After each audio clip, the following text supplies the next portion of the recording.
এক ঘন জঙ্গল, তার ভিতর একটি ভাঙাচোরা ঘরে পিতামাতার সঙ্গে বসবাস করে টনি নামে ৩ বছর বয়সী একটি মেয়ে। সে অ্যাডভেঞ্চার পছন্দ করে। টনির আছে ক্যাকড়ানো চুল আর সুন্দর হাসি। একদিন বনের ভিতর দিয়ে হাঁটার সময় টনি একটি ময়লাধরা পুরনো আয়না পেল।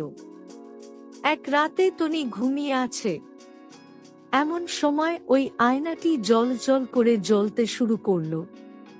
টনি জেগে গেল, শুনতে পেল কে যেন ফিসফিস করে তার নাম ধরে ডাকছে।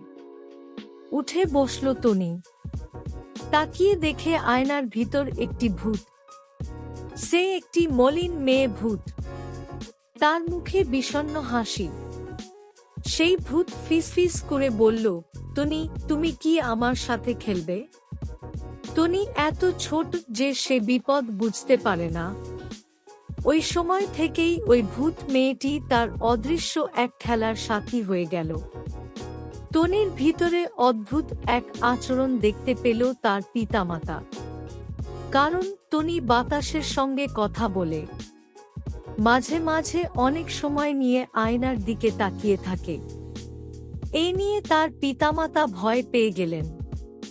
এক রাতে ঝড় হচ্ছিল, তখনই বিদ্যুৎ চলে গেল। ফলে পুরো বাড়ি অন্ধকারে ডুবে গেল।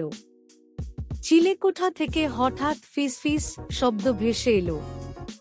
তা শুনে দৌড়ে যান টনির পিতামাতা। দেখতে পান বর্ণিল একটি আভার হাত ধরে আয়নার সামনে দাঁড়িয়ে আছে টনি। ভূত মেয়েটি তাদের দিকে ঘুরে দাঁড়ালো। তার চোখ দুটি হিংসায় ভরে গেল।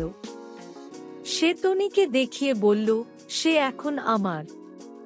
ভয়ে পিতামাতা টনিকে জড়িয়ে ধরল এবং সঙ্গে সঙ্গে আয়নাটি ভেঙে টুকরো টুকরো করে ফেলল। ভূতটি অদৃশ্য হয়ে গেল। কিন্তু পুরো বাড়িতে একটা আর্তনাদের শব্দ শোনা গেল। আয়নার ভাঙা টুকরোগুলো তারা বনের ভিতরে নিয়ে অনেক গভীর মাটির নিচে পুঁতে রাখলেন। মনে করলেন এর ফলে প্রেতাত্মা ভূতের কবল থেকে রক্ষা পাবেন তারা। তাদের এই চেষ্টা সত্ত্বে ও টনি তার ভূত বন্ধুর সঙ্গে অব্যাহতভাবে কথা বলে যেতে লাগল। বাড়িতে অদ্ভুত সব বিষয় বারবার দেখা দিতে লাগল। তারা বাধ্য হয়ে ওই বাড়িটি থেকে দূরে সরে গেলেন। পিছনে পড়ে রইল ভুতুড়ে ওই বাড়ি।